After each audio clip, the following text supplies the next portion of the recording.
Welcome back to a CoinGeek Conversations special. This week we'll be travelling through our archives, hitting on conversations we've had with visionaries in the BSV space. Later on in the show, we'll be hearing from RelayX founder Jack Liu and Brendan Lee of Elas Digital.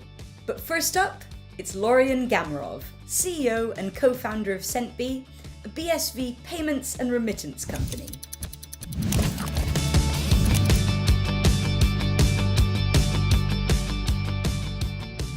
CoinGeek's Charles Miller had a great chat with Lorien in 2019, where he shared his hopes for what Bitcoin can achieve in developing countries.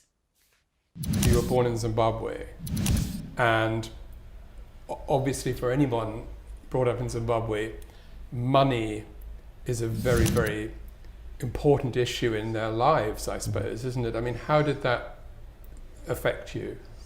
Well, that was really what got me thinking about money in general. During the 2008 crisis, I mean, this was before the global financial crisis, the Zimbabwe dollar died catastrophically, and that really got me interested in the whole idea of money and where it comes from and what gives it value and how is it possible that currency can become hyperinflated. And we also had I had family that was impacted by it, and so that's really got me thinking about the whole economics of money, where it comes from, and then also at that time I was building out payment systems for smart grid electricity grids. And we had a lot of people from other African countries in South Africa, where I was living at the time. And, so this idea of Bitcoin kind of just landed in front of me. And, it seemed like such a wonderful solution for a country like Zimbabwe. This idea of a sound digital money, the first Except time. that the sort of volatility of Bitcoin probably was sort of rivaled only by Zimbabwe's own currency. Well, having gone through that hyperinflation, it was, it was tolerable in comparison.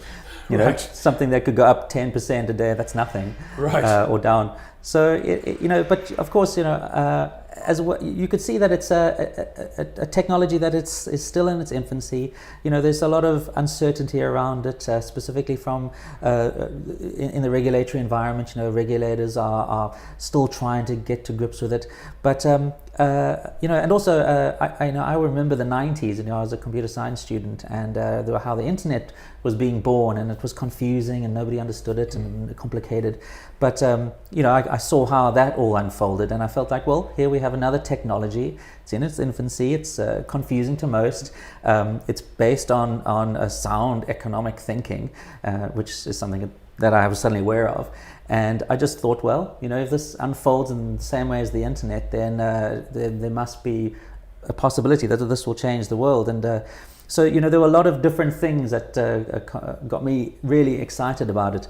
But of course, it was specifically around, the idea that people can use this, and obviously as sound money, but as a digital payment method that has very low barrier to entry. It means that people can now pay for things that they couldn't before. So we were building electricity vending systems, but we had a lot of customers who didn't have bank accounts, and if they ran out of electricity and they wanted to go and buy it, they would have to go find a vendor.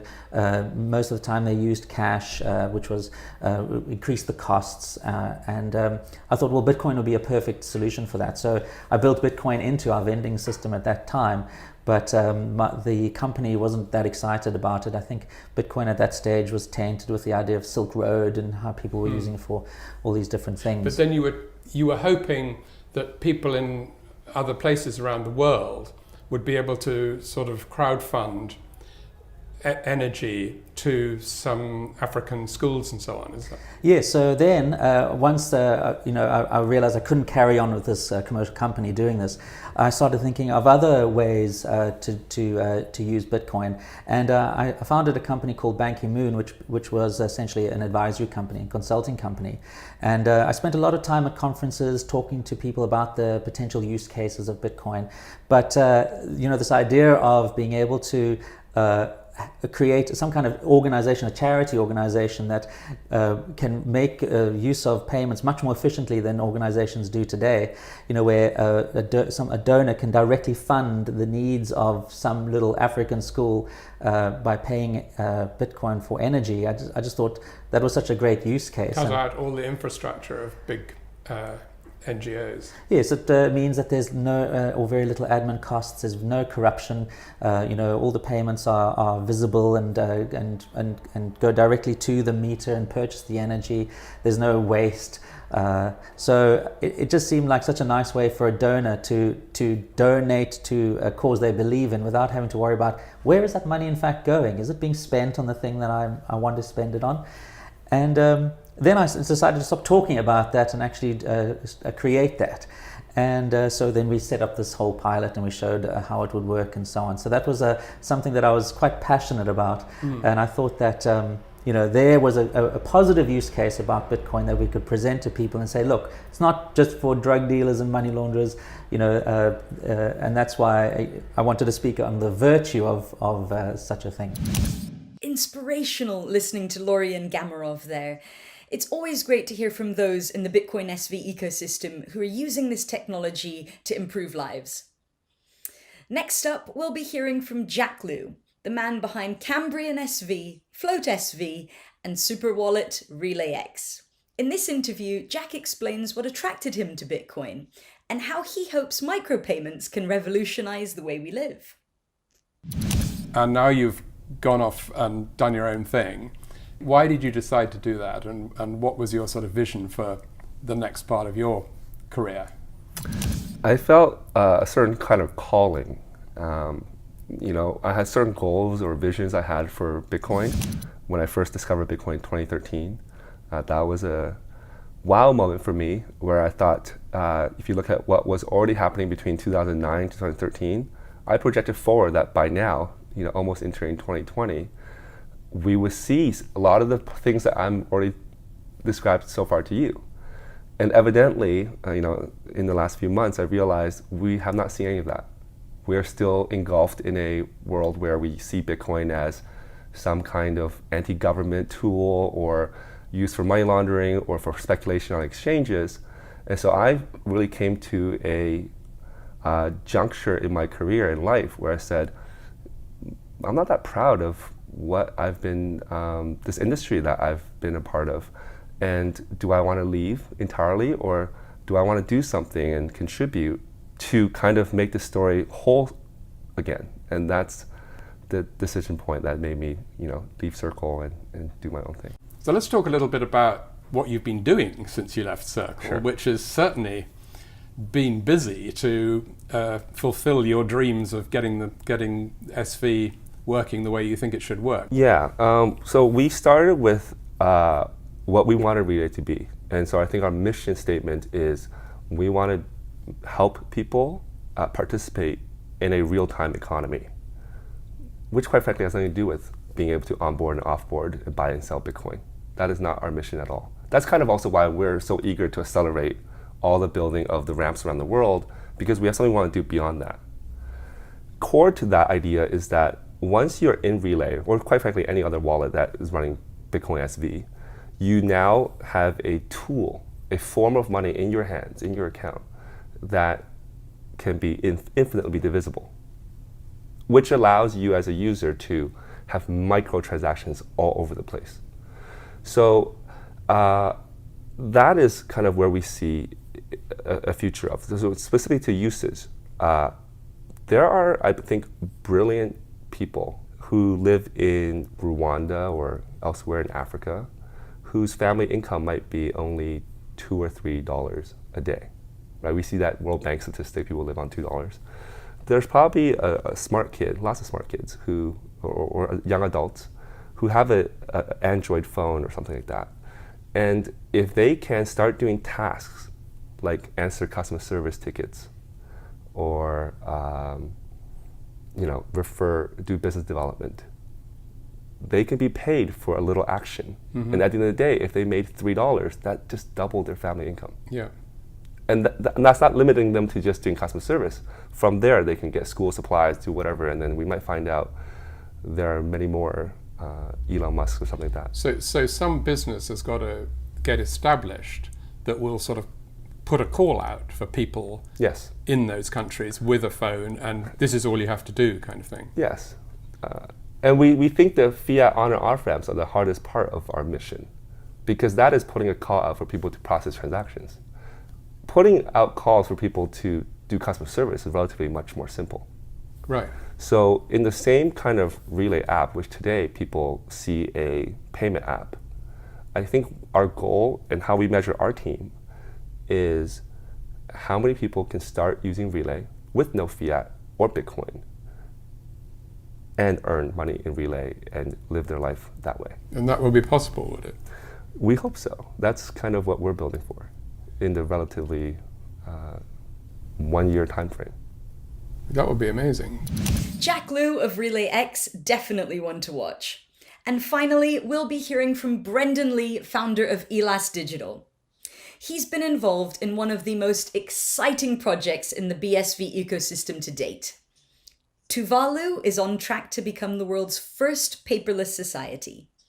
The tiny island nation in the Pacific is working with Elas Digital, nChain, and Fea to create the world's first national digital ledger on blockchain. Brendan hopes the ambitious plan will inspire other governments to follow suit. I want to just ask you, how I guess there must have been discussions in your team about how this is in some sense a little experiment, well, not a little experiment, but compared to the size of other countries, a kind of working model of what the future might look like. I mean, what are your thoughts about that? Look, absolutely. And, you know, I'm one of my kind of, I guess, goals or the vision for Elas from the beginning was to get into places like the United States. And I think they have one of the most fabulous or fabulously kind of diverse systems of government, where you have, you know, different systems at the county level and at the state level and at the federal level, and it's all kind of a competitive effort to, you know, do things, find the best way of doing things. And really, when you look at this MetaNet framework and how a national digital ledger like this can be assembled and sort of clipped in, it really does allow you to approach a giant nation like the US and say, well, for you guys, we do it this way, but then over here we do it that way.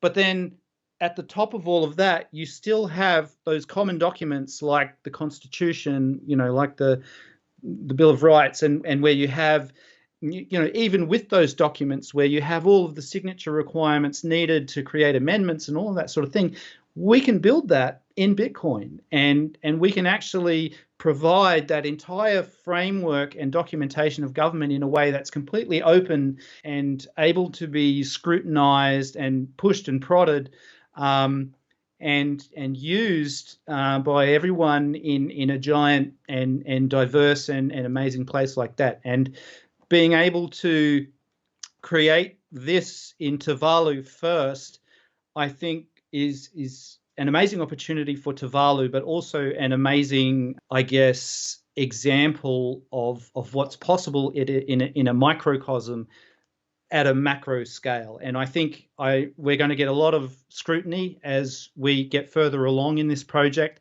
from not just countries in the Pacific, but countries all around the world who really, I think, are going to start to see that this is the way that things are going. Everything's moving towards a public ledger framework, and to understand that it's possible to actually implement all of those systems of not just recording law, but actually changing laws and running democratic votes and elections and referendums and all of these things, that these tools of democracy and civic participation that we use can be built and managed and audited using Bitcoin as a tool.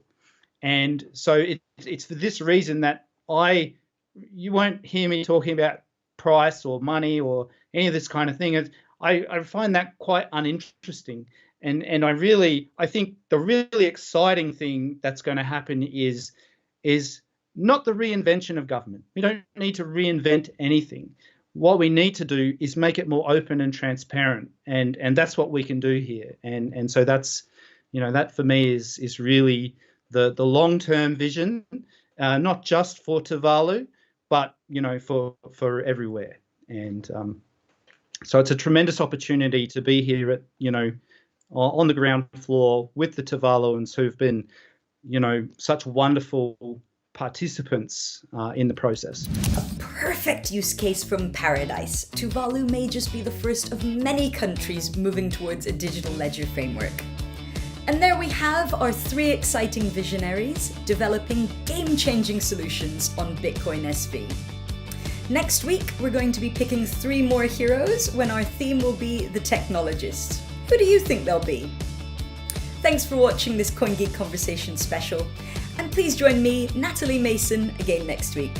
Until then, goodbye!